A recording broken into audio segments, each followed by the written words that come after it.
Hello and welcome to the Healthy Living Your Home for simple, science-based tips to live healthier, feel stronger, and think clearer. Here, we break down the world of nutrition, wellness, and healthy habits in a way that's easy to understand and actually useful in real life. From powerful food choices to smart lifestyle changes, everything we share is about helping you take better care of your body, one step at a time. If you want to eat better, live longer, and feel your best, you're in the right place. Let's get started. Michael Pollan begins The Omnivore's Dilemma with a simple but profound question. What should we eat? Unlike animals that are biologically programmed to eat a narrow range of foods, humans are omnivores. We can eat almost anything, and that freedom is both a gift and a problem. Pollan explains that omnivores face a paradox. We must be open to new foods to survive, but we must also be cautious because some foods can harm or kill us. This tension between curiosity and fear is what he calls the omnivore's dilemma. In modern society, this dilemma has become far more complicated. Instead of choosing between berries and roots, we must navigate supermarkets filled with tens of thousands of products, many of them highly processed, heavily marketed, and scientifically engineered. Pollan argues that although we appear to have endless choice, we are actually eating from a surprisingly narrow and industrialized food system. To understand what we are really eating and what it means for our health, the environment, and society, he decides to follow several different meals back to their sources. Pollan organizes the book around 4 meals, each representing a different way of eating: an industrial meal, fast food and processed foods; an industrial organic meal, organic food from big supermarkets; a local, sustainable meal from small farms and local producers, a meal he hunts and gathers himself. By tracing these meals from farm or forest to plate, Pollan reveals how modern food is produced, what it costs, often invisibly, and what we might do differently. Part 1. The Industrial Food Chain, the Age of Corn as the Foundation of Modern Food. Pollan begins his investigation with the industrial food system and quickly discovers that one crop dominates it: corn. He is surprised to learn how deeply corn is embedded in the American food supply. Corn is not just something people eat off the cob, it is the basis of countless processed foods. Corn appears in the form of corn syrup, cornstarch, corn oil, maltodextrin, and many other ingredients that fill supermarket shelves. Even meat, eggs, and dairy are often indirectly made from corn, because animals in industrial farms are largely fed corn-based diets. Pollan follows a McDonald's meal, burger, fries, soda, and traces nearly every component back to corn. The bun, the beef, the cheese, the soda sweetener, and even the chicken feed used to produce meat are all derived from corn. This leads him to argue that we are living in a corn-based food economy. How corn took over. The dominance of corn is not an accident. Pollan explains that government policies, especially farm subsidies, encouraged farmers to grow enormous quantities of corn. Technological advances, such as synthetic fertilizers made from fossil fuels, industrial pesticides, and genetically modified seeds, made it possible to grow corn cheaply and in massive amounts. The result is an overabundance of corn, which the food industry then turns into countless products. This system is incredibly efficient in terms of production, but Pollan shows that it comes with hidden costs. Corn is grown in monocultures, meaning huge areas of land are planted with only one crop. This makes farms dependent on chemicals to control pests and maintain soil fertility. It also reduces biodiversity and damages ecosystems. The soil becomes weaker over time, water is polluted by fertilizer runoff, and fossil fuels are heavily used at every stage of production. Corn and industrial meat. One of the most troubling consequences of cheap corn is how it transformed animal farming. Traditionally, cows eat grass. But in industrial feedlots, cows are fed corn because it makes them grow faster and fatter. Pollan explains that this is unnatural for cows and causes serious health problems for the animals, including digestive diseases. To keep them alive in these conditions, farmers often rely on antibiotics. These practices have broader consequences. The widespread use of antibiotics in animal feed contributes to antibiotic resistance in humans, making some diseases harder to treat. Moreover, corn-fed beef has a different nutritional profile than grass-fed beef, often containing more unhealthy fats. The illusion of cheap food. At first glance, industrial food seems cheap and convenient. A fast food meal costs only a few dollars. But Pollan argues that this low price is misleading. The true costs are hidden in environmental damage, healthcare expenses, and government subsidies. Taxpayers pay for farm subsidies, for cleaning polluted water, and for treating diet-related diseases like obesity, diabetes, and heart disease. Pollan does not claim that the industrial food system is purely evil. It produces enormous amounts of food and has helped prevent widespread hunger. But he insists that it is deeply flawed and unsustainable. It treats food as a commodity rather than a part of nature and culture, and it disconnects consumers from the sources of what they eat. Part 2. The Industrial Organic Food Chain. Big Organic: The Rise of Organic. In response to concerns about chemicals, pollution, and health, many consumers turn to organic food. Pollan explores whether organic food truly offers a meaningful alternative. He visits large organic farms and follows organic products from places like Whole Foods back to their origins. At first, organic food seems much better. It avoids synthetic pesticides and fertilizers, and it often promotes better treatment of animals. However, Pollan quickly discovers that industrial organic has started to resemble the very system it was meant to challenge. Organic, but still industrial. Pollan describes enormous organic farms that operate on an industrial scale. These farms may avoid certain chemicals, but they still rely on monocultures, long-distance transportation, and heavy machinery.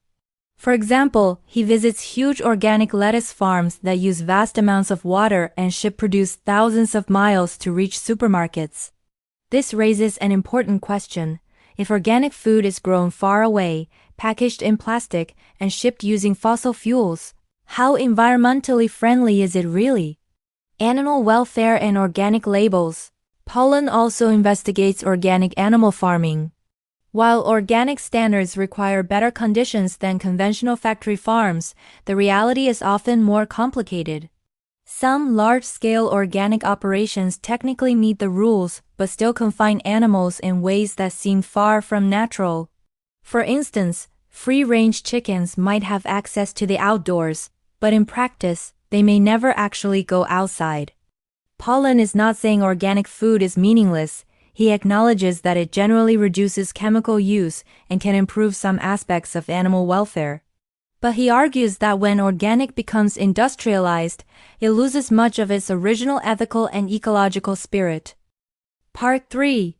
The Pastoral Food Chain. Grass, local, and sustainable, a different kind of farm.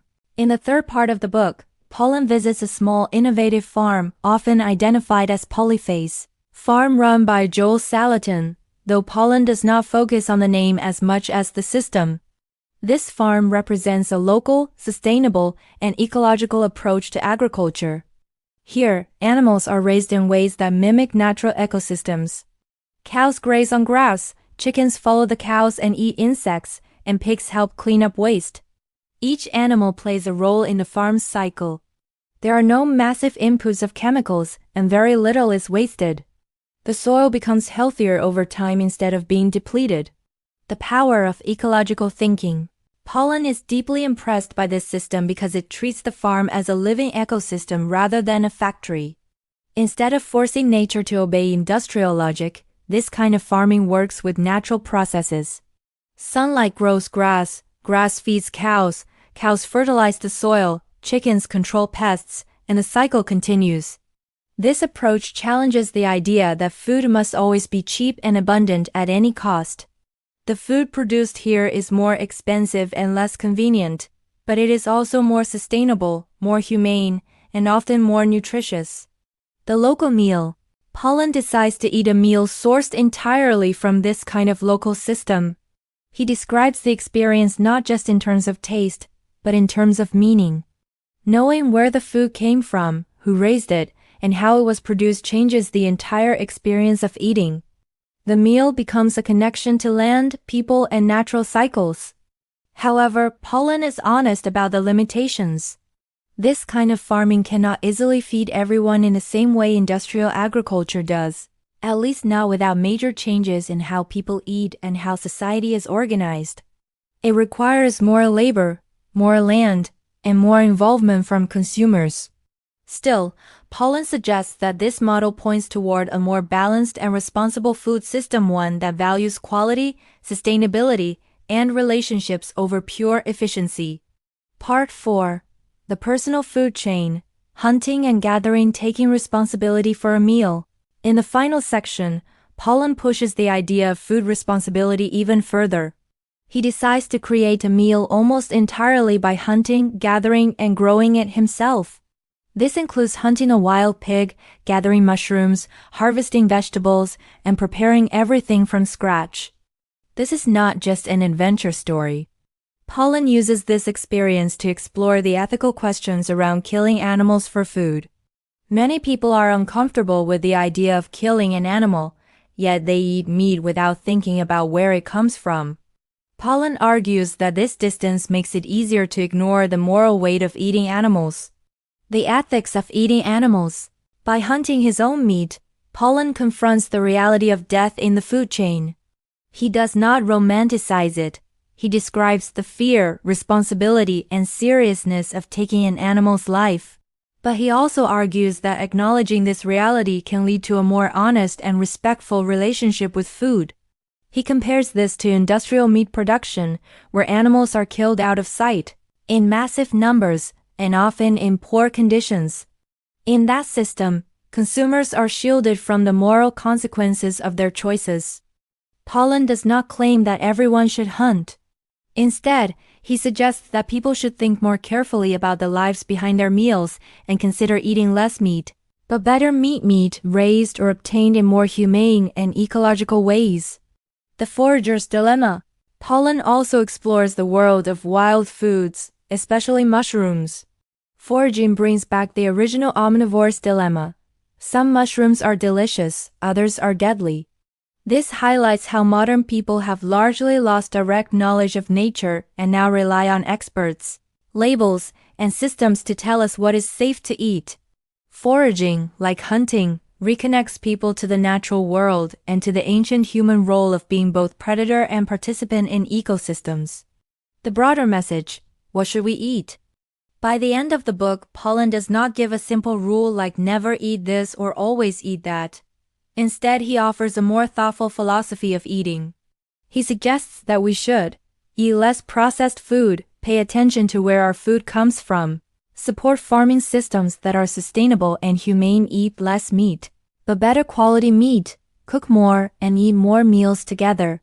Think of food not just as fuel, but as part of culture, ecology, and ethics. One of Pollan's most famous ideas, which he later summarizes even more simply, is eat food, not too much. Mostly plants.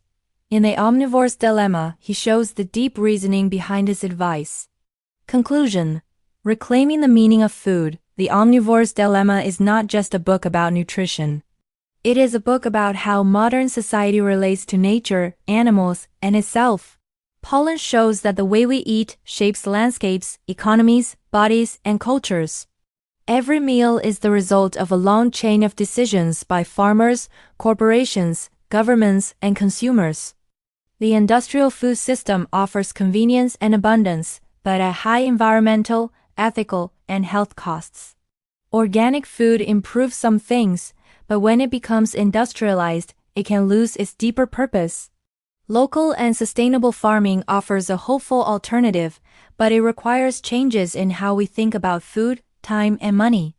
Hunting and gathering remind us of the ancient roots of eating and the responsibilities that come with being omnivores. Ultimately, Pollan invites readers to be more conscious eaters. Instead of asking only "what do I feel like eating?" he encourages us to ask, where did this food come from? What did it cost the land, the animals, and the people involved? What kind of food system do I support by eating this? By facing the omnivore's dilemma with curiosity, honesty, and care, Pollan believes we can begin to rebuild a healthier relationship with food and with the world that provides it. Thanks for watching The Healthy Living. If you found this video helpful, don't forget to like, subscribe, and turn on notifications so you never miss our latest health and wellness content. Remember, small changes can make a big difference. Take care of your body, make smart choices, and keep moving toward a healthier life. I'll see you in the next video, right here on The Healthy Living.